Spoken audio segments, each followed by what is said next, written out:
participação. Para quem está nos acompanhando aí e não conhece, o Dr. José Alencar, ele é cardiologista, especialista em arritmias lá em São Paulo, mas é conhecido também como um influenciador na área de, como é que eu vou dizer?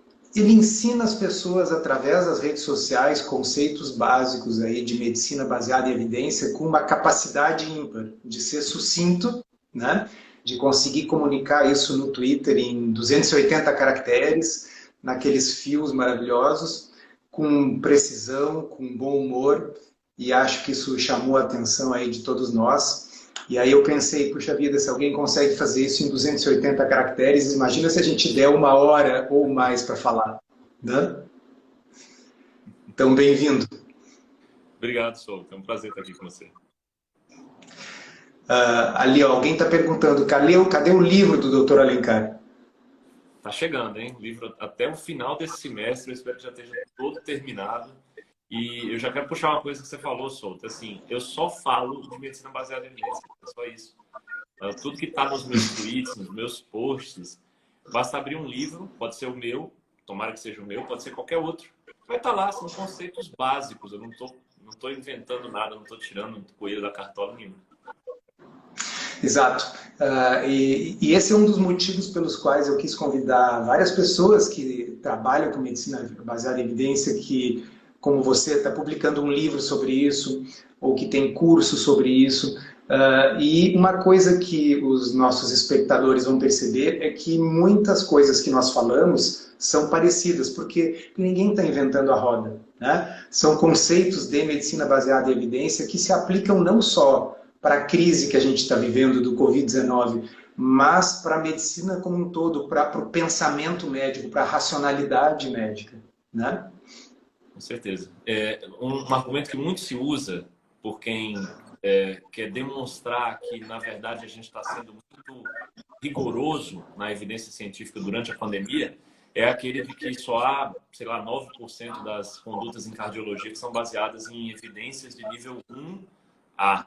Né? E como se isso fosse uma justificativa, como se quem defende medicina baseada em evidências gostasse disso e batesse no peito e falasse, legal, isso é que bom, que 9%. Não, a gente quer que esse 9% vire 99% no futuro. Eu me incomodo com as prescrições que não são de nível 1A, que não foram em estudos randomizados, né? Agora, eu não prescrevo coisas ineficazes, eu não prescrevo nada que depois está lá na diretriz como classe 3 de indicação, que significa não prescreva. Isso é classe 3, é o que eu estou tentando demonstrar, o que todos nós estamos tentando demonstrar, com tratamento precoce, por exemplo. Se tivesse uma diretriz, seria como classe 3. Alguém prescreve? Ninguém. Então, basicamente é isso.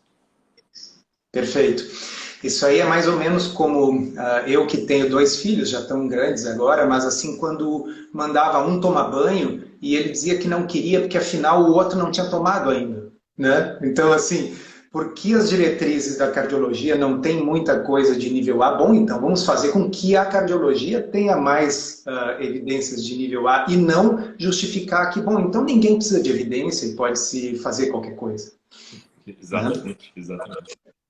Bom, eu quando estava pensando num cronograma para a nossa conversa, de repente eu dei de cara com um fio sensacional lá no Twitter, e eu olhei aquele fio e disse assim, o cronograma da conversa está pronto? Né? Então eu transcrevi ele assim de uma forma simplificada, e eu acho que a gente pode começar a seguir aquela linha de raciocínio, e claro que você pode expandir, mudar, interromper a qualquer momento. Né? Então, começa assim, ó. Nem os médicos se entendem entre si. Como é que eu, que sou paciente, vou poder entender, já que nem os médicos se entendem? Uns acham que tem que prescrever um tratamento precoce, outros acham que não tem que prescrever, e acho que isso toca num problema importante. Por que será que os médicos não se entendem? Bom, agora, olhando primeiro para o lado do leigo, realmente, para o lado do leigo, é muito difícil. Porque ele está vendo eminências, está vendo pessoas que trabalham em hospitais importantes, que sempre atenderam pacientes, muitos, têm relação de sucesso. Realmente, para ele é complicado. Ele não sabe mesmo diferenciar que essa pessoa que ele respeita está usando exatamente do respeito que ele criou com a sociedade para tentar colocar uma narrativa, né, goela abaixo, agora, dessa vez. O passado dele pode ser brilhante, mas dessa vez não está. E não está, não é porque o José Alencar, o Souto, o José Neto e o Luiz estão falando, não. Senão a gente estaria fazendo o oposto, né? Usando também o argumento de autoridade, o viés de eminência para o nosso lado e trazendo para mim isso. Eu não vou fazer isso. Ninguém vai fazer isso. A gente está mostrando, olha só, essas pessoas estão erradas por conta das evidências científicas que dizem o contrário do que elas estão dizendo. As pessoas precisam entender, o leigo precisa entender isso. A eminência na medicina, ela não serve, ela é dos graus de observação que nós temos, ele é o mais baixo de todos. Não dá para tirar conclusões sobre pacientes só com a vivência, só com a observação, que o médico ou mesmo um paciente que tem a rede social pode fazer, né? Então, já começa daí. E por que tem tanta gente errando? Eu acho que tem muita gente errando, Souto, por conta da nossa formação médica, que é mecanicista. Eu costumo sempre falar isso nas minhas redes sociais. A diferença de uma formação e de uma atuação que é mecanicista e uma formação que já se desvencilhou disso para passar baseada em evidências, né? O mecanicismo é aquela forma de ver a medicina como um caminho natural entre as coisas e só aquele caminho existe. Por exemplo, hoje mesmo a gente conversando, nós discutimos um vídeo mecanicista, né, que um colega tinha feito, tentando explicar o mecanismo fisiopatológico pelo qual aquilo ali funciona e tal. Parece muito óbvio aquilo ali que ele está falando, parece muito lógico que vai funcionar. Nós somos acostumados a isso, Souto. A gente entra no nosso carro, coloca lá no Waze que tem que ir para tal lugar e o Waze leva a gente para lá com um grau de acurácia de praticamente 100%. Quantas vezes foi que o Waze errou? Não é? Quando o Waze erra, é por um erro de endereço, é por um erro de, enfim, de algoritmo. Mas as ruas estão muito bem mapeadas, né? E a gente tende a pensar que a natureza toda já está assim, que nosso corpo humano já está todo mapeado. E não está. Não é? Fomos nós que criamos o Waze, fomos nós que criamos as estradas. Por isso que foi tão fácil mapear as estradas. Agora, não fomos nós que criamos o corpo humano. A gente descobriu aqui um mecanismo fisiopatológico, tem outros 30 por trás atuando, que nós, não sabemos, nem sabemos se vamos um dia descobrir, porque são coisas invisíveis ao olho nu, espero que descubra-se, mas que, enfim.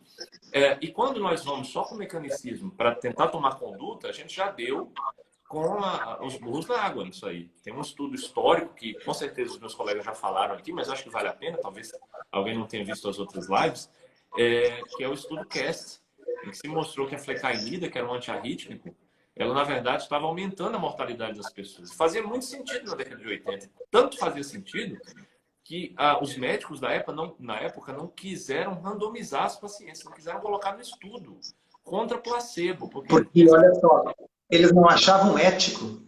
Para quem é leigo, pessoal, imagina, o cara está com uma arritmia cardíaca. Lá no scope, o negócio está assim, ao invés de ser regular, está tudo irregular. A gente sabe que ritmo irregular é um fator de risco para a parada cardíaca, para uma série de problemas. Então, o que eles pensavam? Quem será louco de randomizar pacientes que têm arritmia para um remédio que tira essa arritmia versus placebo, que é um remédio que não é soro, nada, né? E, no entanto, quando resolveram randomizar, o que aconteceu? Aumentava a mortalidade, né? Quem estava usando flecainida morria mais. E como essas pessoas já morriam, eles tinham, na época, principalmente, eles tinham altíssima letalidade por conta disso. O médico pensava assim, chegou o tempo dele. Ou, acho que colocava desculpas, né? No paciente, muitas vezes, ele não era aderente, não tomava o remédio como eu mandava. Enfim, a gente começa a criar várias narrativas para que faça sentido aqui na nossa cabeça de mecanicista que aquilo ali está funcionando e se não funcionou, o problema é dos outros, não é meu. E a medicina baseada em evidências, o que é que faz? Coloca no papel isso daqui. Coloca de um lado, X pessoas, X% melhoram. Do outro lado, outro Y% melhora. Quem é melhor, X ou Y? Então, vale a pena prescrever de verdade esse tratamento? Veja, X% melhorar e Y% melhorar do outro lado significa que há melhora nos dois grupos. Então, a própria observação do médico e do paciente não serve. Ele pode falar que melhorou e melhoraria nos dois grupos, inclusive no grupo placebo, né? Então, Basicamente é isso. A medicina baseada em evidências, ela serve para tirar o mecanicismo da cabeça das pessoas e imaginar o seguinte: olha, tem um mecanismo que faz muito sentido, beleza. Vamos estudar. Vamos ver se no corpo humano funciona igualzinho você está falando aí. Se funcionar, ótimo. Vamos começar a prescrever para os nossos pacientes. Vamos dar para os pacientes a melhor terapia disponível para eles. É isso que a medicina baseada em evidências fala. E um dos motivos disso é porque o corpo humano é um sistema extremamente complexo e a gente entende só um pedacinho da sequência causal, né? Mas é complexo. Então é bom, pessoal, às vezes pensar um pouco fora do corpo humano para vocês entenderem. Pensem em outros sistemas complexos. Tem histórias clássicas que se contam que quando o Vietnã ainda estava sob domínio francês, o governo viu que tinha uma infestação de ratos. Então eles resolveram ter a seguinte ideia: vamos pagar para cada rabo de rato que nos trouxerem, né? Para que as pessoas exterminem os ratos, e elas trazem o rabinho como prova. O que aconteceu? As pessoas começaram a criar ratos em casa para levar rabos para o governo, né? Então foi o quê? Uma consequência não antecipada. Quem teve a ideia não pensou. Claro, essa ideia era muito ruim e dava para antecipar que isso iria acontecer. Mas no corpo humano, que é tão complexo, você pensa, eu vou interferir nessa enzima que vai ter esse resultado. Mas aquele remédio pode estar se ligando a uma outra enzima que você nem sabe, ter o resultado oposto. Isso é muito, muito comum, pessoal. E aí, como o Zé Alencar disse, o cara que está tratando, ele está vendo os pacientes. A maioria numa doença como o Covid-19 vai melhorar, independentemente do que você faça. Então, se ele não tiver um grupo controle e não tiver uma coisa randomizada, não tem como ele saber se a pessoa melhorou pelo que ele fez, ou independente do que ele fez, ou a despeito do que ele fez. Né? Exatamente, com certeza. É aquela história, né? Olha, eu e minha família toda tomamos e melhoramos. Aí alguém comenta isso no meu Instagram, achando que está arrasando, né? E eu acho legal porque já se alimenta, né, os comentários, aí já vem outra pessoa embaixo e fala assim: eu e minha família toda tivemos e não tomamos. E aí fica eminência versus eminência, não vai sair nunca disso. A única maneira de você ter essa resposta é através da medicina baseada em evidências. É só isso que a gente está falando desde o começo. Essas experiências não servem para definir uma efetividade de uma terapia. Né? Exato, e a gente pode lembrar de outros episódios de histeria coletiva, como aconteceu no Brasil em 2016 com a fosfoetanolamina, a pílula do câncer, que aí começou a sair na mídia que aquilo curava vários tipos de câncer, inclusive câncer avançado. Daqui a pouco você tinha relatos de pessoas que tinham se curado, daqui a pouco estava saindo no Fantástico, e virou um negócio que virou lei no Congresso Nacional, foi sancionada pela Dilma Rousseff, e depois não deu em nada. Por quê? Porque era óbvio que não ia ter um comprimido que trata todos os tipos de câncer em todos os estágios. Então, a gente não precisa cair como de forma tola e ingênua todas as vezes no mesmo erro cognitivo, né? Se a gente tiver um pensamento geral científico. Mas aí, Zé, é assim, o doutor fulano, que é super famoso, bala, prescreve.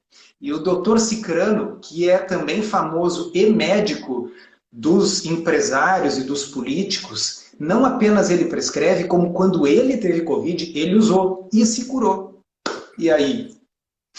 É a mesma coisa de novo, é o viés de eminência, é o viés de autoridade, é aquela vontade que a gente tem de ter um guru, de ter um herói, de dizer aquele cara ali é aquele cara que eu quero me espelhar nele e, sei lá, tratar com ele um dia, né? Eu costumo falar que o viés de eminência, Souto, ele é a política de pão e circo do brasileiro que tem dinheiro. O brasileiro, quando passa a ter um pouquinho mais de condição financeira, ele começa a procurar exatamente por essas eminências, e as eminências, elas são quase sempre paternalistas, né? É aquela medicina que é assim: olha, eu vou te curar com esse remédio aqui. E aí, no dia seguinte, ele se cura, não pelo remédio, mas porque ele já iria se curar, e depois ele vai usar aquilo como um case de sucesso e repassar e tal. E você começar a usar a linguagem verdadeira da medicina, que é: eu dei esse remédio para você e depois para mais 160 pacientes, para poder ter efeito em um só, que é como é feita a medicina de verdade. esse cara perde totalmente a fama, o paternalismo, ele vai passar a não aparecer mais em programas matinais de TV. Por quê? Porque ele está falando para um público e demonstrando a realidade como é para aquele público que não quer saber a realidade. Aquele público quer ser as migalhas, né? Quer ter as migalhas de falsas esperanças e tudo mais, né? Veja, para você falar que você foi curado pelo coronavírus, por exemplo, que é uma doença que tem 2,2% de letalidade no mundo atualmente. No Brasil, a última vez que eu olhei estava 2,4%. Tá? No mundo está 2,2%. Isso significa que de uma caixa com 1.000 bolinhas, se você tem lá 22 vermelhas e as outras 978 azuis. 978 significa que você vai sobreviver. E 22 significa que você vai morrer. Isso é uma estatística de letalidade global. É o que significa quando você tem um teste positivo para coronavírus. Como é que você pode ter certeza que foi o remédio que fez você botar a mão naquela caixa e tirar uma bolinha azul? Como é que foi? Como é que você pode ter certeza que aquele médico que usou foi curado por isso? E não adianta a gente entrar em teoria da conspiração e falar se o médico usa, significa que tem significância, que tem eficácia garantida. Não, de novo, não é a eminência quem define. A eminência, a autoridade, ela é o último grau das evidências científicas. Os melhores graus são quando a gente coloca X de um lado, Y do outro e compara. É que é um pensamento muito, muito simples, é um pensamento tribal, assim, né? Eu fiz a dança da chuva e choveu, então a dança da chuva causou a chuva. E é o mesmo tipo de pensamento tribal que faz com que eu pense que o pajé falou é verdade, porque ele é o pajé, né? Então, a gente evoluiu nisso, pessoal. Se nós pegarmos uma doença, eu já falei isso em outras lives, como o HIV, que era uma sentença de morte, e que hoje se tornou uma doença que as pessoas até às vezes negligenciam, porque sabem que tomando o seu coquetel de remédios elas vão poder viver, né, embora sejam medicamentos que têm efeitos colaterais. Mas, enfim, essa modificação que aconteceu, ela não aconteceu por tentativas aleatórias de vários remédios que já existiam para outras coisas, até que, nossa, deu jackpot, puxou a alavanca e caíram as moedas no cassino e a gente acertou sem querer. Não foi assim. Foram descobertas incrementais, aos poucos, com estudos que começavam, sim, mecanicistas em ciência básica, mas avançavam para fase 1, fase 2, fase 3 em seres humanos, e aí depois se combinavam remédios que tinham funcionado em fase 3, até chegar em combinações que tiveram sucesso. Né? Então, se a gente evoluiu para o que nós temos hoje, foi através da medicina baseada em evidência, e é por isso que a gente às vezes se exaspera. Não é nem tanto, eu vou ser sincero para vocês, pessoal, não é nem tanto pelo tratamento precoce em si, porque as drogas que estão sendo usadas não são excepcionalmente tóxicas. Eu acho que elas são tóxicas para a racionalidade. O fato da gente estar usando isso significa que nós estamos apelando ao pensamento mágico, e isso nunca foi bom para nenhuma sociedade. E pior ainda quando são médicos que estão fazendo isso. Eu concordo plenamente, assino embaixo com o que você falou. Eu desde sempre falo, não é pela toxicidade, eu não acredito nos estudos que saíram lá no passado, que mostravam que a hidroxicloroquina aumentava a letalidade. Eu já nunca acreditei neles. Procurando nas minhas redes sociais naquela época, eu já falava. Esse estudo também não porque eles também eram observacionais. Exato, exatamente. Não tem poder para afirmar isso. Então, eu não acreditei nisso. Agora, o que isso traz em consequência, sim, é que é o problema. A consequência de você achar que você está protegido porque está usando um vermífugo, você está protegido de um vírus porque está usando um vermífugo, é a consequência de você sair na rua sem máscara, porque você acha que você já está protegido, ou de você achar que a vacina nem é tão interessante assim, ou que 50% de eficácia é pouco para uma vacina.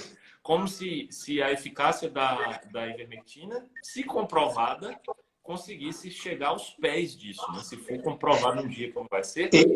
Esse é um ponto muito importante que eu também abordei aí nas outras lives, mas vamos reforçar que a eficácia média dos nossos bons tratamentos não é nem de longe tão grande como o leigo imagina.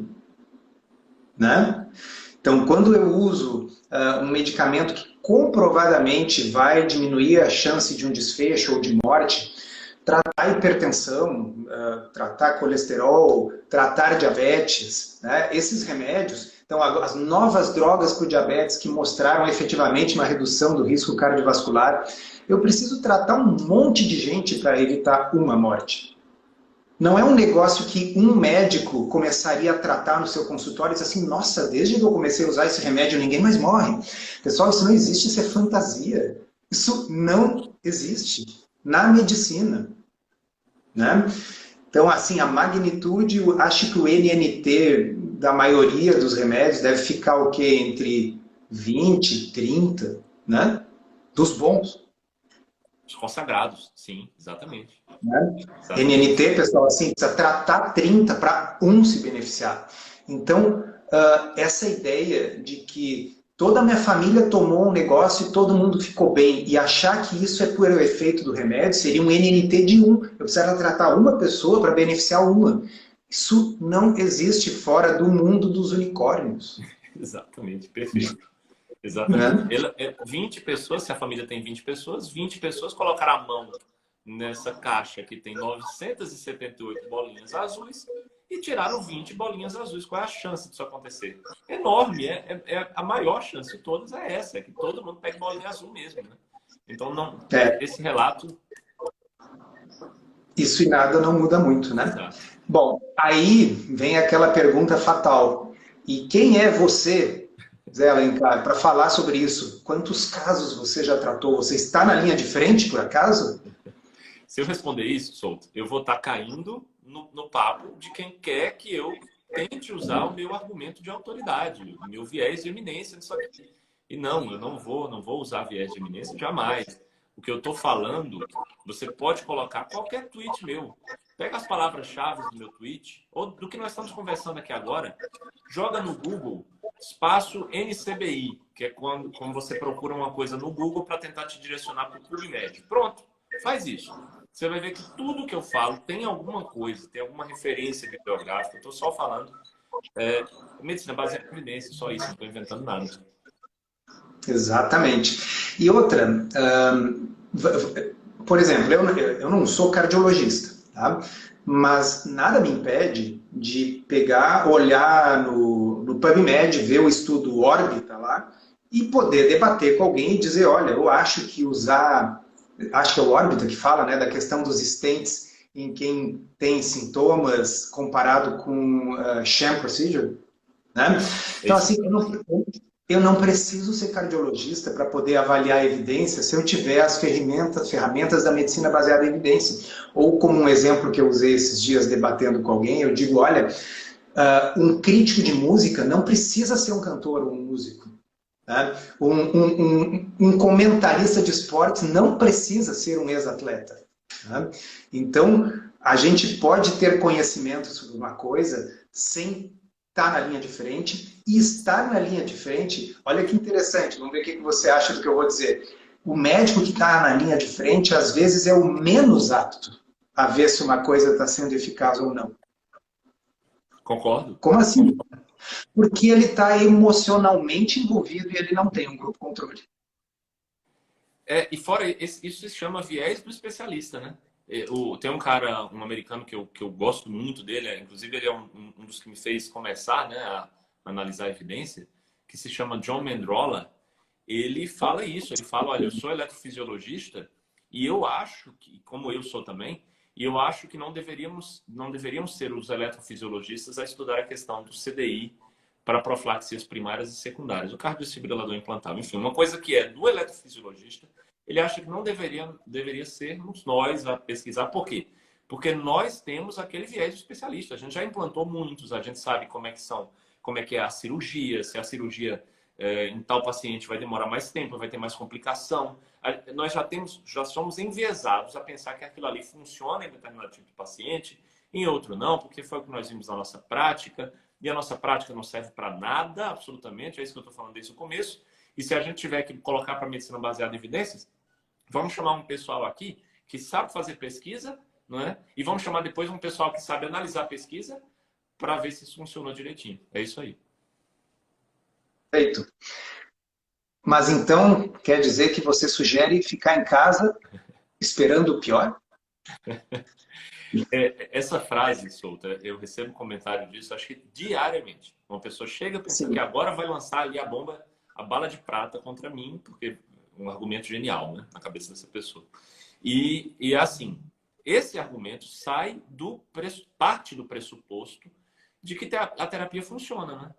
Parte um minuto só do pressuposto verdadeiro que a terapia não funciona, então para que você vai tomar o remédio?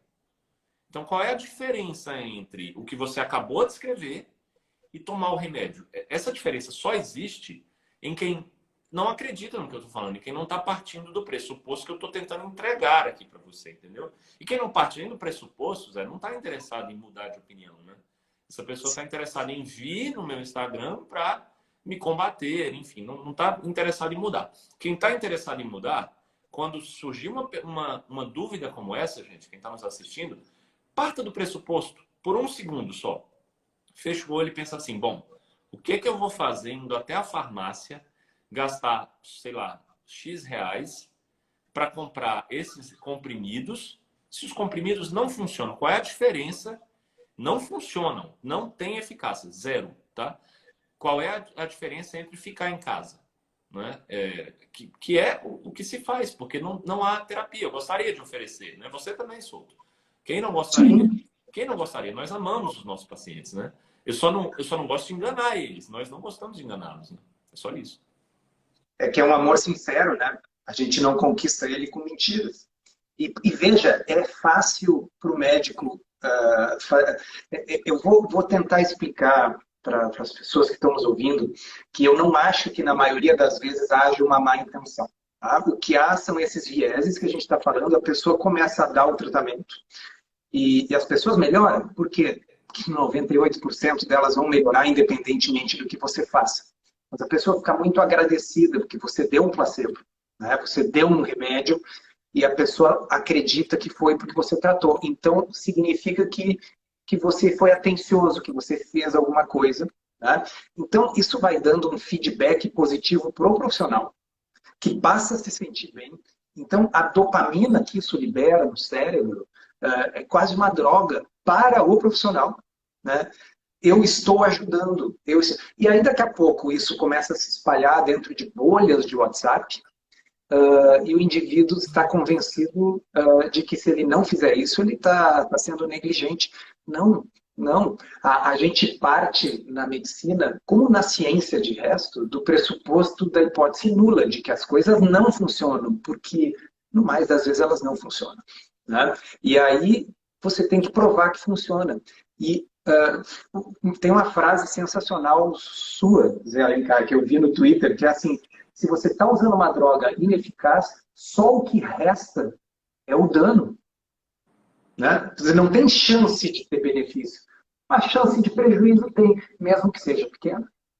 Exatamente. E aquelas pessoas que usaram o tratamento precoce, que é ineficaz, e não tiveram nada, não tiveram nenhum efeito colateral, eles não entendem que usando uma terapia ineficaz, como você falou, só aumenta o dano, ele teve a chance aumentada de ter o dano. Que bom que ele não teve. Que bom, vá agora para as redes sociais comemorar. Mas você teve essa chance aumentada, né? Assim como quem está no hospital, oxigenoterapia, e é instituído o tratamento com dexametasona, esse tratamento diminui a chance desse paciente evoluir mal. Estamos falando de probabilidades, de chances. Eu não estou dando uma pílula mágica. Porque eu já recebi comentário falando assim, então por que, se a dexametasona funciona, por que ainda tem pessoas morrendo, né? Tem pessoas morrendo porque tem muita gente sendo contaminada ao mesmo tempo. Essa é uma definição de uma pandemia, né? Depois a gente tem um país que para de funcionar porque não tem mais leito, aumenta ainda mais a letalidade, e aí vira uma bola de neve. É isso que acontece. A dexametasona tem um efeito, diminui a probabilidade de uma pessoa morrer da ordem de 20%, 30%. O risco curativo. É muito alta essa redução. 20%, 30%. É a melhor droga que nós temos. Foi uma droga incrível, foi descoberta, né? E é isso. Então, a pessoa tem que... Vocês têm que entender isso, pessoal. Acho que a gente está entrando num novo paradigma, né? O paradigma da medicina baseada em evidência. Talvez a pandemia tenha chegado para a gente para mostrar isso. Olha só.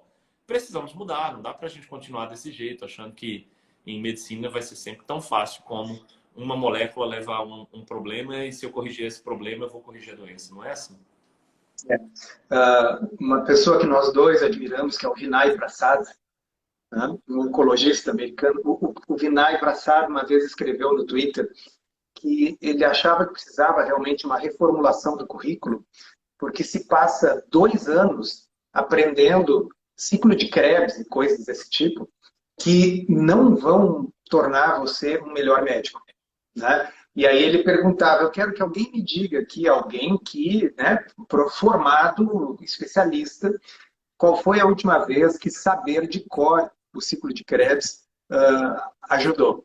Então, o que ele queria dizer é o seguinte, é muito mais importante que os médicos tenham essa formação que nós estamos conversando agora, lá no início, usar esses 2 anos para isso, porque o ciclo de Krebs vai ser útil para o pesquisador, ele vai ser útil para o cara que quer justamente desenvolver uma nova droga e tal. Então, ele vai formular a hipótese dele, que tem uma chance muito grande de dar errado, mas ele vai formular a hipótese dele baseada em mecanismos. Para o resto de nós, é importante ter fluência na leitura da evidência para não ocorrer essa situação em que, numa pesquisa, se não me engano, do Conselho Federal de Medicina, ou foi da AMB, não me lembro, que cerca de 43% dos médicos no Brasil estavam prescrevendo ivermectina, né? Então, a minha interpretação disso, né, e o pessoal vai dizer, é soberba, é empáfia, não sei o que o Zé pensa, eu acho que nós estamos falhando na educação científica, não médica, na educação científica de 40 e poucos por cento dos profissionais.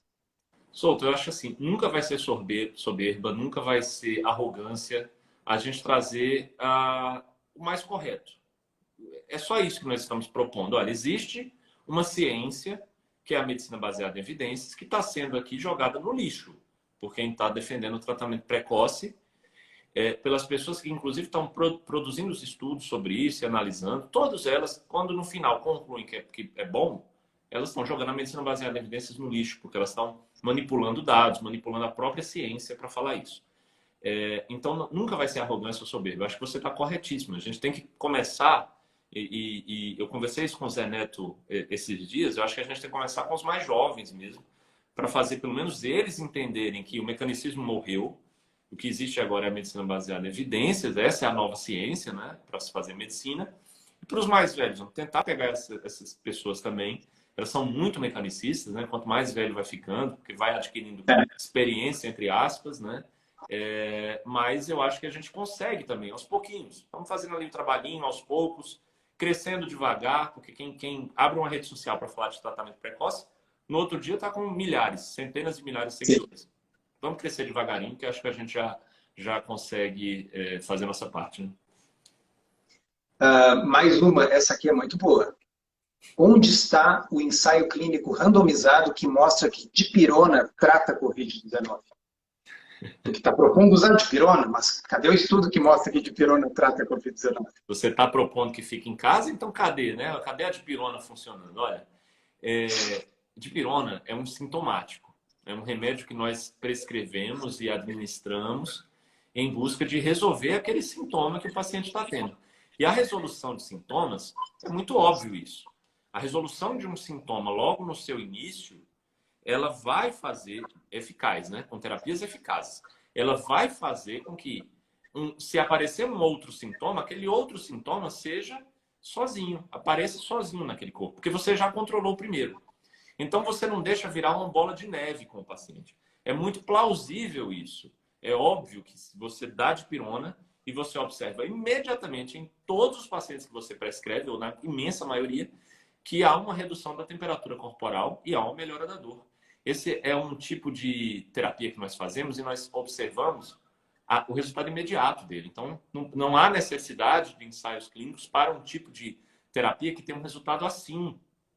E depois, porque ela se propõe a tratar o sintoma.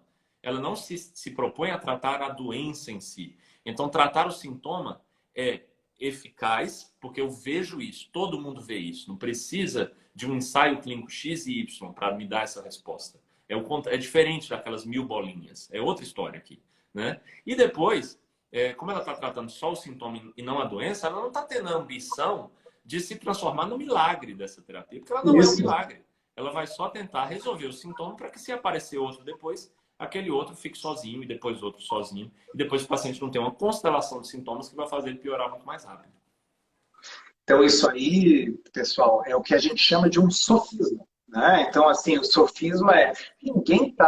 Não havia a premissa de que a dipirona iria diminuir a mortalidade da doença para que eu tenha que justificar que eu vou usar a dipirona, mas aí eu estou entrando em contradição.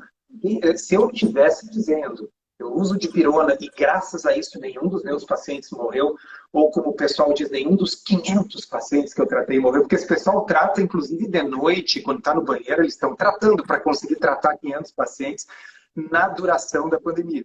Né?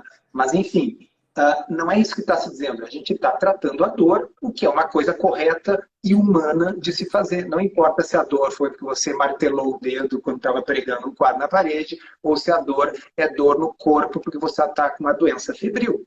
Tá? Então, mas interessante que esse argumento apareceu pela primeira vez que eu saiba num documento do Ministério Público Federal direcionado para a Sociedade Brasileira de Infectologia. Então, difícil, né? O viés da autoridade mais uma vez, né? Vamos usar nossa autoridade para escrever um documento para mandar para o judiciário, enfim. Inclusive, a resposta que a Sociedade Brasileira de Infectologia deu àquele documento foi espetacular. Dava para botar num quadro. Aqui vem talvez uma das perguntas fundamentais que eu vou precisar que você desenvolva um pouco, mas primeiro eu vou querer fazer uma analogia para quem está nos assistindo. Que o ponto é assim, ó, mas e os incontáveis estudos, eu vou botar estudos entre aspas, que tem nomes, ó, procurem, pessoal, nos seus apps, né? Bota lá aquela lupinha e procura. Se você está vivo em 2021 e usa o WhatsApp, você vai encontrar ou C19 Study, ou IVM Meta, ou HC Meta, ou C19 Ivermectin, algum desses aí. Porque sempre tem alguém do Zap para mandar, olha só, saiu esse estudo aqui que prova, uma meta-análise que prova. Tá? Vamos ver se vai funcionar isso aqui. Não sei se a imagem está boa, mas o que tu enxerga aqui, Zé? Eu enxergo um avião feito de papelão ou madeira, é isso? Isso. Tá? Então, vamos contar rapidinho o que é isso aí. No início do século XX, nas ilhas do Pacífico, os povos melanésios ali, eles desenvolveram os chamados cargo cult, né, ou cultos à carga. O que era isso? Eles viam os colonizadores, né, o homem branco, construir pistas de concreto e, de repente, vinham grandes máquinas voadoras do céu que traziam carga. E essa carga tinha bens de consumo, tinha comida, tinha roupas, tinha bens que eles nem imaginavam que podia existir. O que eles fizeram? Eles pensaram, bom, se nós construirmos uma pista, se nós construirmos uma torre de controle de bambu, e se nós construirmos uma máquina dessas de bambu e folhas de árvore, né, vai descer do céu para nós também essa carga com coisas valiosas. Anos depois, ainda na primeira metade do século XX, o grande físico Richard Feynman cunhou um termo espetacular, que era Cargo Cult Science, a ciência do culto à carga. O que é isso? Tem a forma da ciência, usa a linguagem da ciência, mas não é ciência. Tá? Então, eu vou inventar um termo novo aqui, que é o Cargo Cult Meta-Análise. A meta-análise Cargo Cult. Ela tem a forma da meta-análise. Ela tem a estética, ela parece usar as mesmas ferramentas, né? Mas quando você vai ver de perto, ela é feita de bambu e folha de árvore, ela não voa. Né? Então, essa é a analogia para quem não é da área, para entender. Só porque você olha e parece um avião, não significa que ele voe e que ele tem os equipamentos todos que um avião precisa ter para voar. Você precisa, senão, debaixo da foto, tem ali, ó, sentados ali os melanésios. Uhum. Tá? Tem um monte deles sentados nativos ali. Então você, às vezes, está recebendo no Zap essa meta-análise, que é um cargo cult, que é feita de bambu e folhas de árvore, mas você é um melanésio daqueles, você acha que aquilo é um avião. Então, explica para nós um pouquinho qual é o problema com esses montes de sites. Souto, brilhante sua analogia. E a gente é o cara que está dizendo assim, olha, não entra nesse avião, por favor, esse avião é feito de bambu, né? É de bambu, cara. É impressionante. Olha, eu vou dar só um background para quem está assistindo e talvez não entenda aqui o que é meta-análise. É muito rápido, vou falar isso, tá? É o seguinte, um ensaio randomizado, ele é o melhor tipo de estudo que pode existir na medicina. Mas mesmo quando ele é feito, a ciência é feita por seres humanos. E os seres humanos erram, os seres humanos manipulam uns aos outros. Então, a ciência pode ser manipulada também, e muitas vezes infelizmente. Há um capítulo no meu livro, Souto, que vai se chamar Medicina Enviesada por Evidências, em que eu trato exatamente sobre isso. Pois é. Então, não basta existir o ensaio clínico randomizado. É para isso que existem analistas, como eu e o Souto, para a gente avaliar aquele estudo ali e falar, olha, esse estudo errou aquilo ali, há uma possível uma tendência de que tenha sido manipulado nesse sentido. Enfim, é para isso que nós fazemos, não basta existir, tá? E depois, para que servem as meta-análises? Elas pegam os estudos que já foram pré-analisados por pessoas como eu e o Souto e colocam uma lupa nesses estudos para que amplifique os seus resultados, para que demonstre, em vez de um resultado em 2.000 pessoas, como num trial sozinho, único, em 20 mil, porque foram feitos em 10 trials, cada um com 2.000 pessoas. É isso que a meta-análise faz. A meta-análise, portanto, ela amplifica, ela não é mais o topo da pirâmide da medicina baseada em evidências. O topo da pirâmide é o ensaio clínico randomizado e a lupa da meta-análise serve para amplificar isso. Se esses estudos que você coloca, os ensaios clínicos randomizados, você coloca na meta-análise e eles ou não foram pré-analisados, ou foram pré-analisados por pessoas que estão querendo manipular alguém, a opinião pública, a um tratamento que é ineficaz, tá? Ou, como eu falei, não foram pré-analisados no geral, ou seja, não passaram nem por uma revisão por pares, que dirá passaram por um escrutínio, né, das pessoas que estão interessadas em fazer isso.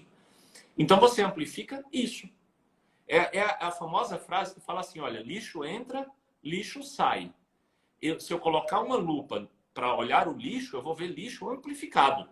Eu vou ter que colocar minha cara ali perto do lixo, sentir o cheiro daquilo ali, que é uma coisa que eu não gostaria de fazer, mas que as pessoas ficam cobrando o tempo todo, né? Ficam mandando mensagem, aí, você já leu o IVM Meta, o C19 Study? É isso. O que é que eles fizeram nesses sites, né? Eles fizeram uma ciência muito simples, que é a de fazer meta-análises. Muito simples no sentido matemático. Porque basta você entrar, gente, num site que faça isso, jogue lá os dados, clique em fazer meta-análise e está feito. E sai exatamente o mesmo resultado que eles colocaram lá no site, tá? Mas onde é que está o difícil da meta-análise? É em fazer a análise dos estudos que vão entrar nessa meta-análise. É fazer a análise, perceber o seguinte, olha, esse estudo aqui é de má qualidade, ele pode ter sido manipulado nesse ponto. Se pode ter sido manipulado, ele não deve entrar na minha meta-análise, porque quando eu amplificar ele, eu vou fazer uma amplificação do lixo. E aí o lixo é que vai entrar no meu resultado, em vez do diamante.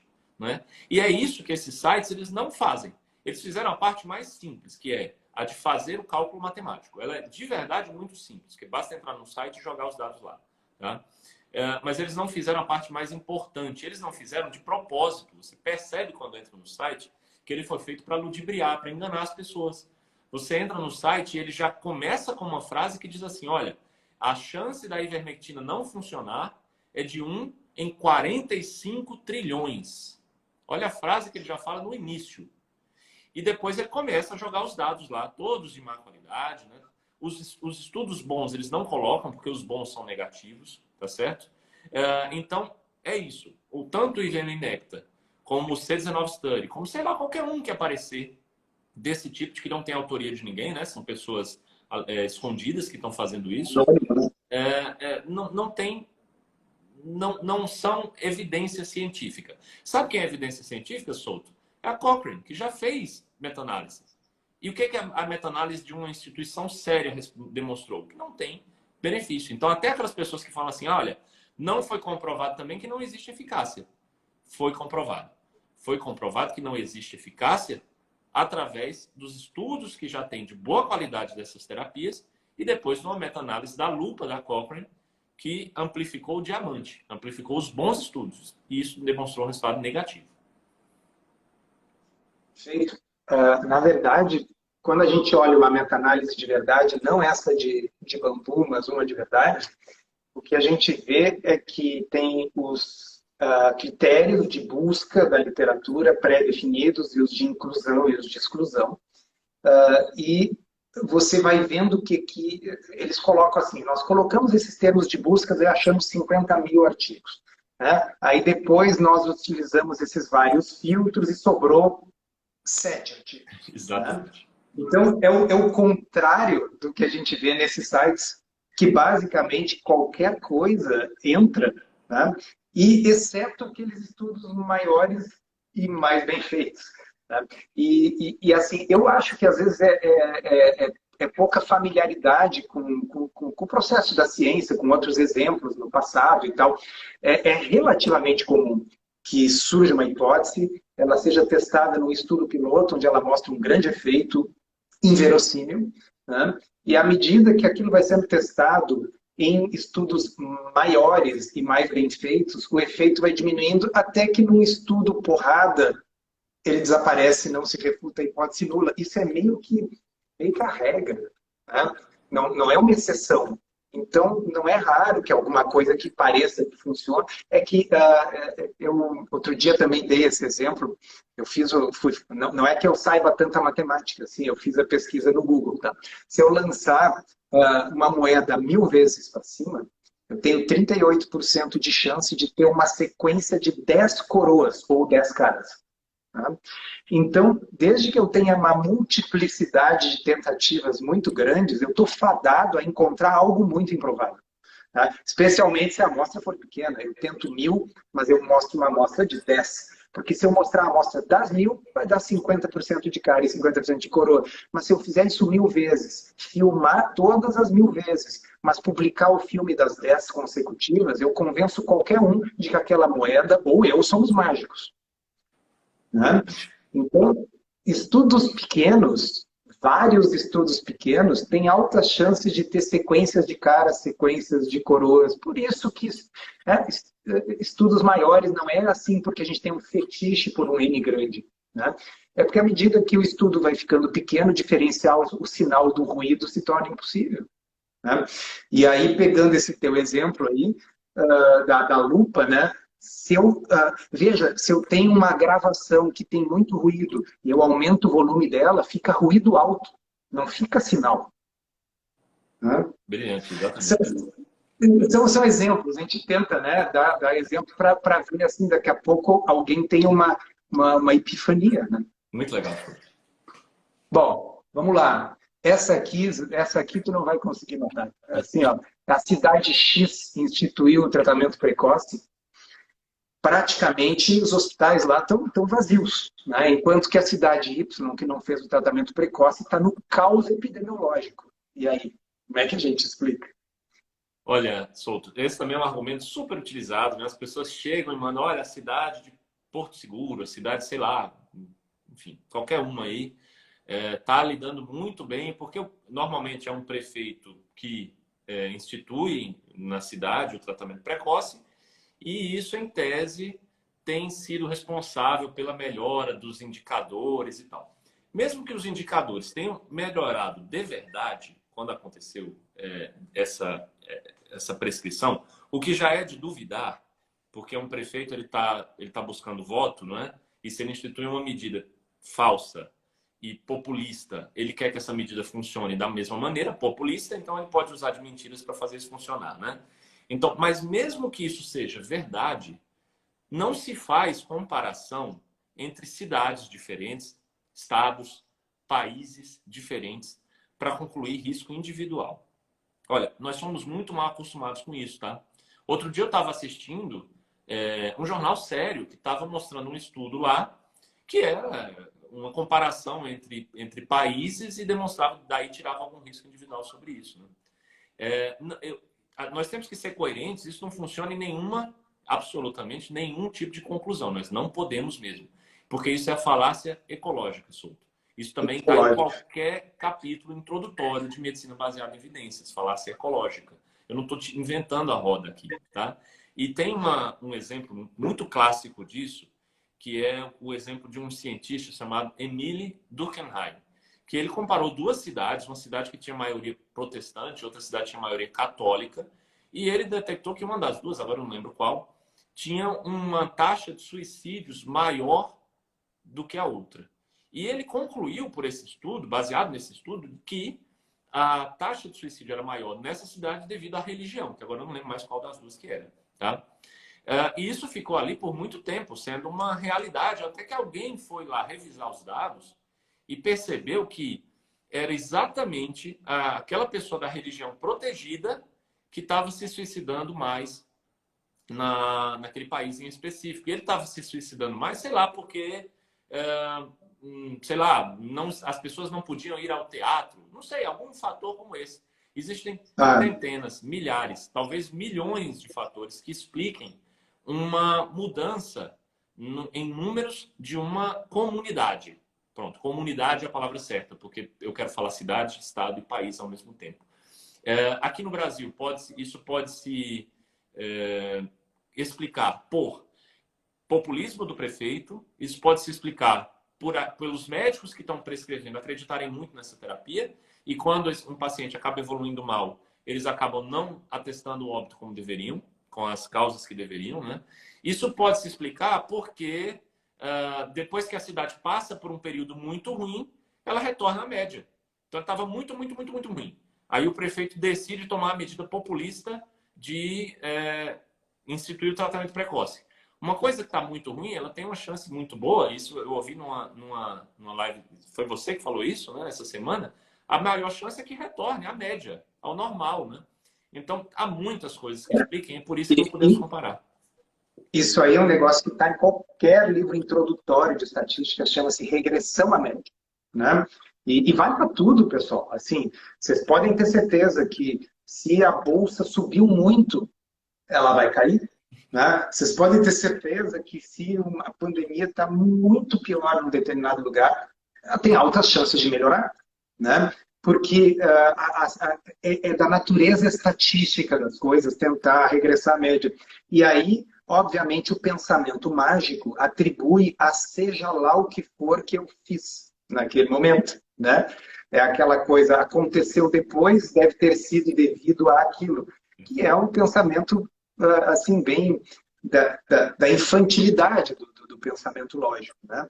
Então, e tem uma outra coisa que pode estar diferente entre as cidades, que é o acaso.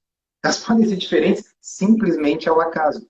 Então, eu acho, pessoalmente, que o mundo, mas com certeza o Brasil, perdeu a oportunidade de fazer uma randomização por cluster, né? Que é aquele negócio assim, vocês querem realmente fazer, então randomiza uma intervenção para um grupo de cidades e não intervenção para outro grupo e faz uma comparação de uma forma sistemática, mas sorteia as cidades. Porque dá para citar incontáveis outras cidades que fizeram todo tipo de coisa, incluindo ozônio retal, e que estão agora com gente morrendo por falta de respirador. É o caso de cidades de Santa Catarina, bem conhecidas. Né? Então, a questão é você citar seletivamente algumas cidades para fazer um argumento é falácia ecológica do pior tipo, né? Do pior tipo, porque quer colocar uma narrativa sobre alguém que sabe que o que você está falando é uma falácia, que não faz sentido nenhum. E quando você explica isso, a pessoa fica com raiva, porque não. Mas, olha, desculpa, mas lê o primeiro capítulo de qualquer livro de medicina baseada em evidência que está lá, e pronto. Isso, livros que foram escritos antes de 2020.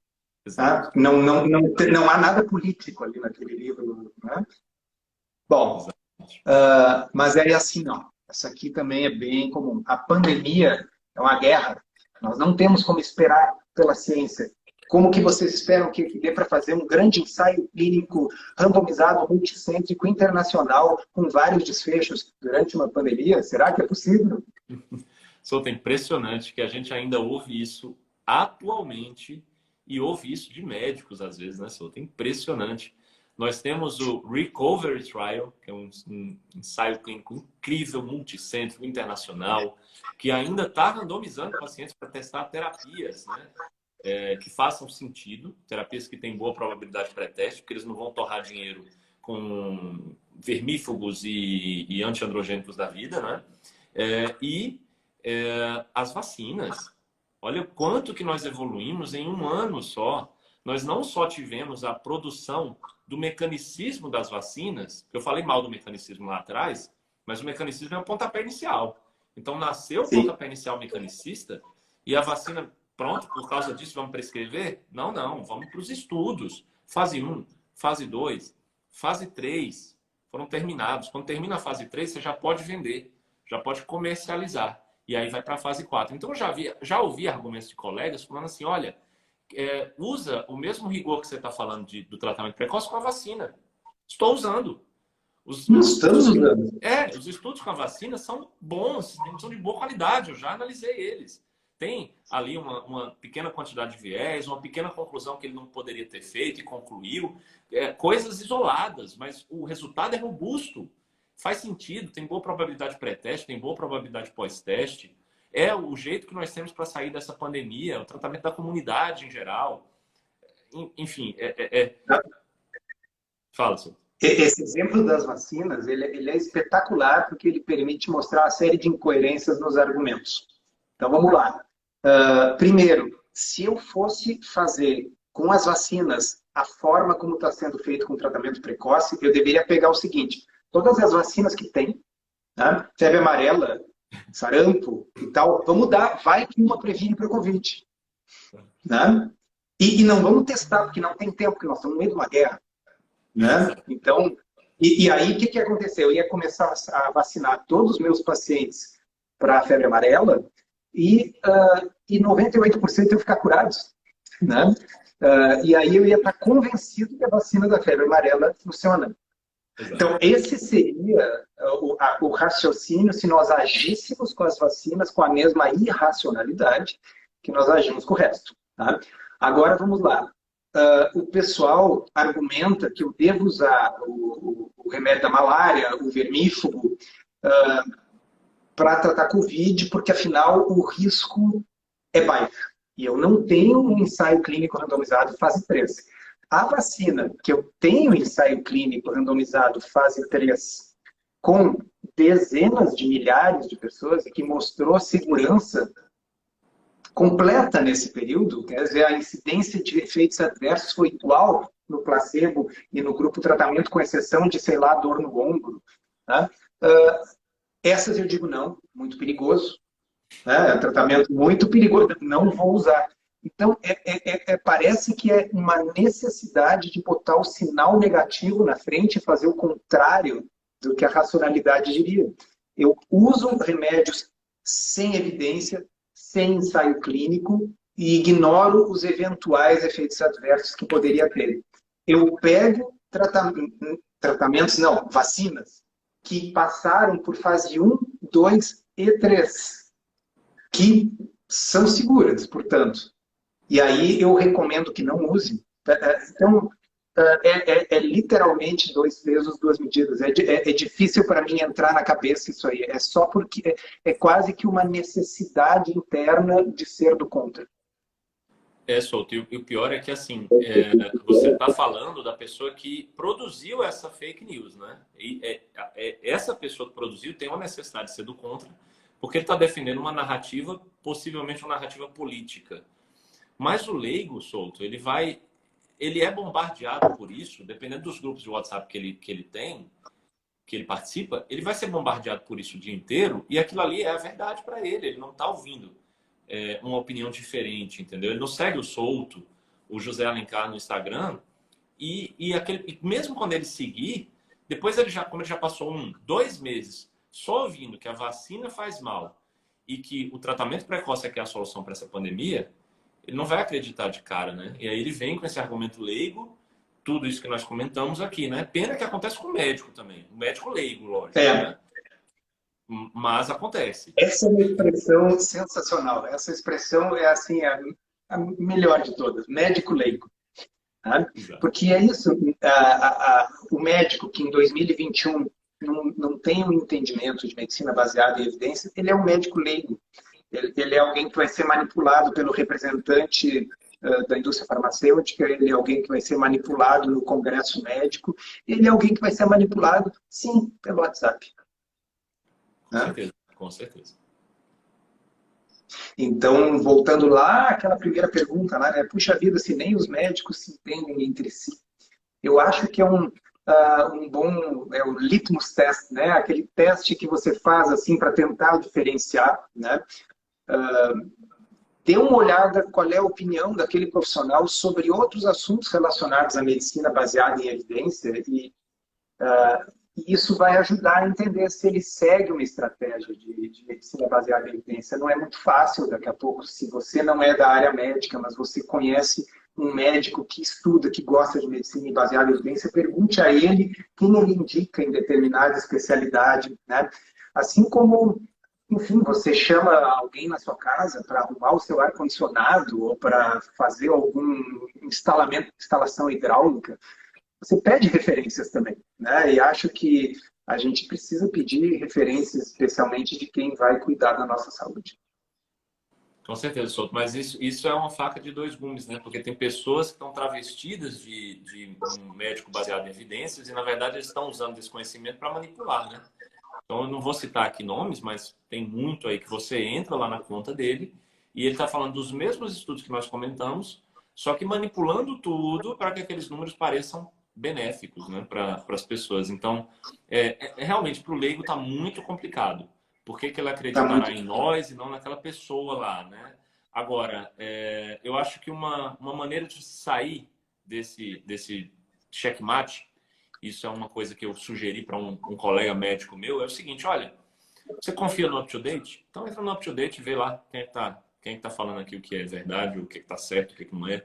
Confia na Cochrane? Então vai lá na Cochrane. Quem que está falando o correto, entre aspas, aqui? Eu ou o colega que está lá manipulando os números, né?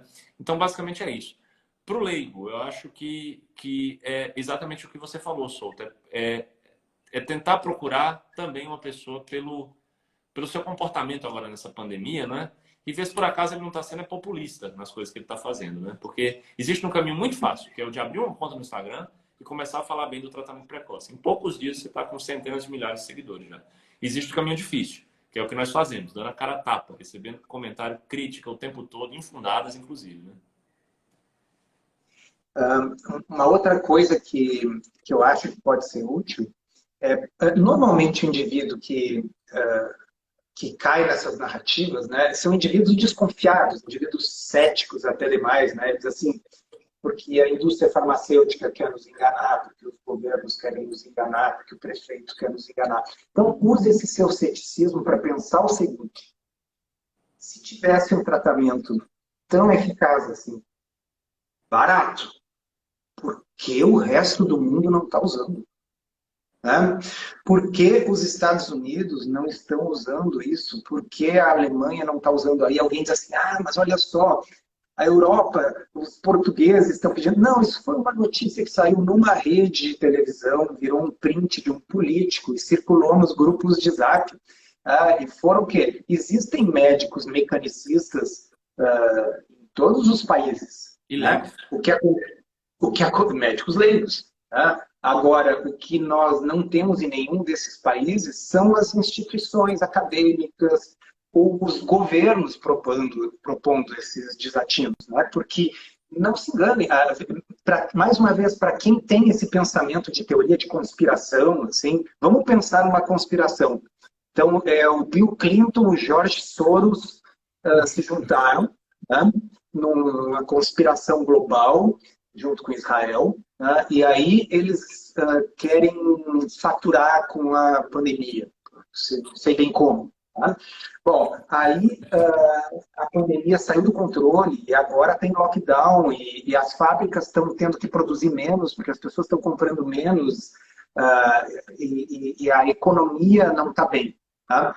Não é do interesse desses conspiradores milionários mundiais que a pandemia melhore para que as pessoas voltem a comprar, voltem a gastar, para que a Bolsa de Valores volte a subir. Então, se tivesse remédios com 90% de eficácia, eles não estariam sendo usados no mundo? Ou então, assim, é só para não dar o braço a torcer, porque foi uma descoberta brazuca. Então, nós vamos deixar o nosso povo morrer aqui na Alemanha, né, para não usar, e nós nos recusamos até a testar para ver se funciona mesmo, porque afinal a gente prefere que o nosso povo morra. Sabe, faz tão pouco sentido, né? O que nós temos o que funciona? É o que está sendo usado. Né? Então, o pessoal está vacinando em massa nos países que se tocaram disso logo e garantiram as suas doses. Né? O pessoal está usando a dexametasona nas UTIs dos pacientes que precisam de oxigênio. Né? Agora tem essa nova droga que é caríssima, que só nos países que tem mais dinheiro a gente pode gastar $20.000 ou reais, não sei, para salvar uma vida a cada 20. Né? Então, não faz absolutamente nenhum sentido. O que eu prevejo é que a coisa continuando desse jeito, a gente vai ter daqui a pouco um monte de países, uma população toda vacinada em massa, reabrindo, voltando aí no teatro, no cinema, nos estádios, né? E nós vamos estar aqui vendo o próximo sucedâneo da ivermectina, da cloroquina, atrasados na vacinação, nos comportando como os nativos lá da Melanésia, né? Esperando para ver se o avião vai descer na nossa pista. Né? Perfeito. É duro. Bom, e aí vem assim, ó, tudo isso que nós estamos fazendo aqui é porque nós somos desumanos e não temos coração. Porque o cara que está prescrevendo tratamento precoce, ele se preocupa com o próximo. Né? Ele pelo menos está fazendo alguma coisa, ao contrário de nós aqui, estamos só criticando. E aí? Mais um argumento que vem, né? Esse não é nem um argumento, esse realmente já é uma tentativa de rasteira, né? Esse já recebe o golpe aqui na hora já. Melhor botão. Exatamente. Olha, eu acho que é de criação nossa, talvez. Eu acho que por a gente ter uma criação assim um pouco mais cientificista, talvez, leitores de Carl Sagan. Eu não sei, eu acho que a gente não vende, não é da minha índole, vender falsas esperanças. Nunca foi. Eu sempre tento ser sincero com as pessoas, né? E eu acho que essa é a maneira de eu demonstrar o meu carinho por elas. De ser sincero com elas, exatamente sincero. Tanto demonstrar meu carinho, como também demonstrar o meu cuidado. Porque se eu falar para alguém que, olha, toma isso daqui uma vez por semana, sei lá como é que se faz isso, e você vai estar protegido. Eu não só estou vendendo uma falsa esperança, como eu estou vendendo um risco para esse paciente, né? Então, quando a gente fala que não existe uma terapia eficaz para ser feita na fase pré-hospitalar, nós só estamos falando a verdade. Não existe mesmo uma terapia eficaz. O que é que você tem que fazer na fase pré-hospitalar? Você tem que se cuidar, você tem que ficar em casa isolado, você tem que observar seus sintomas. Se existisse alguma coisa para eu terminar essa frase aqui, seria o maior prazer falar dela, como eu tenho muito prazer em falar da dexametasona. Eu acho um milagre que a dexametasona tenha tido uma eficácia tão alta como teve lá no estudo Recovery, né? Então, existe uma diferença entre as pessoas que tentam ser populistas e vendem placebos e vendem falsas esperanças e um outro tipo de medicina que se faz, que é aquela medicina mais pé no chão, que é a medicina não mecanicista e não paternalista. De forma alguma eu vou ser paternalista com meus pacientes. Eu acho que, inclusive, esse paternalismo que se fez no Brasil durante décadas e décadas foi exatamente o que acostumou o leigo e o médico leigo também a pensarem que as terapias são 100% eficazes, que você tem que passar um remédio para uma pessoa e esse remédio vai curar. E se ele foi curado, foi por causa desse remédio. Enfim, eu acho que esse paternalismo foi quem levou a todo esse problema que nós estamos agora. E eu não quero repercutir isso, não quero repetir. Eu só quero ser sincero. Perfeito, eu não poderia concordar mais. Eu acho que a forma da gente tratar com dignidade e, portanto, o contrário do desumano, da gente ser humano, é a gente ser sincero, é a gente dizer a verdade. Você pode confortar uma pessoa sem mentir.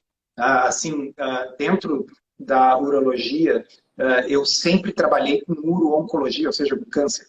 Tá? Então, a gente acaba se treinando a conseguir ser sincero sem não mentir e, ao mesmo tempo, fazer isso com cuidado, com carinho, né? Se você pega um paciente que está com Covid numa fase pré-hospitalar, que tem 98% de chance de ficar bem, bota a mão no ombro e diz assim, vai ficar tudo bem. Você está ajudando aquela pessoa e você não está precisando mentir ou vender fantasias, né? Agora, claro, né, se você desenvolve um protocolo específico com várias etapas e vários remédios, especificamente para variedade P1 do vírus, porque se fosse para a variedade original, o protocolo era outro e tal. Você, além de vender falsas esperanças, cria um mercado, né? Então, é um incentivo dos dois lados. Então, eu entendo que as pessoas têm dificuldade de resistir, mas eu realmente acho, Zé, que a maioria dos colegas médicos, não é por aí, eles realmente acreditam nisso por serem leigos em medicina baseada em evidência, né? E assim, eu não tenho a ilusão de que a gente vai conseguir mudar a cabeça dos que já estão radicalizados, né? Me lembro que se usava muito essa expressão na época do ISIS, né, do Estado Islâmico. Então, aqueles adolescentes europeus, eles começavam a assistir no YouTube vídeos do Estado Islâmico e eles se radicalizavam e eles desapareciam, vendiam as coisas e iam para a Síria lutar, né? Então, esses que já estão radicalizados, assim, estão meio perdidos para a racionalidade. Mas cada uma dessas lives aí que eu fiz, eu vi depois comentário de algumas pessoas que diziam assim, nossa, eu estava em dúvida, agora eu entendi, né? Obrigado e tal. Então, por mais que a gente seja um trabalho de formiguinha, mas eu acho que se a gente ficar quieto, a gente está deixando a outra narrativa correr solta, né? Com certeza. Eu acho que esse trabalho de formiguinha só começou, Souto, porque mesmo com a pandemia acabar, nós vamos continuar falando disso, a gente vai continuar tentando fazer com que os jovens olhem para essa ciência como ela merece ser vista, né? Eu acho que a pandemia ela foi um start para muita coisa, muitas revoluções. Eu acho que penso que nós estamos no meio de uma revolução da medicina baseada em evidências. Eu espero muito que isso aconteça. Nossa, com essa mensagem positiva e já 1h15 de live, eu acho que nós podemos ir encerrando, tomara que seja verdade. E como você disse, tu vai para além da pandemia, porque foi a fosfetanolamina, agora são esses remédios. E no futuro vai ter outras coisas, porque enquanto a gente não mudar a forma de pensar, as pessoas vão continuar vítimas fáceis do próxima fantasia, né? Exatamente. Muito obrigado pela participação, estava sensacional. Valeu, Souto. Eu que agradeço pelo convite. Foi um prazer estar aqui com você. Acho que até podemos pensar em fazer mais vezes. Vamos, estou sempre disposto. Obrigado mesmo pelo espaço. Um abraço, obrigado a todos aí que estão nos ouvindo. Boa noite, gente. Tchau.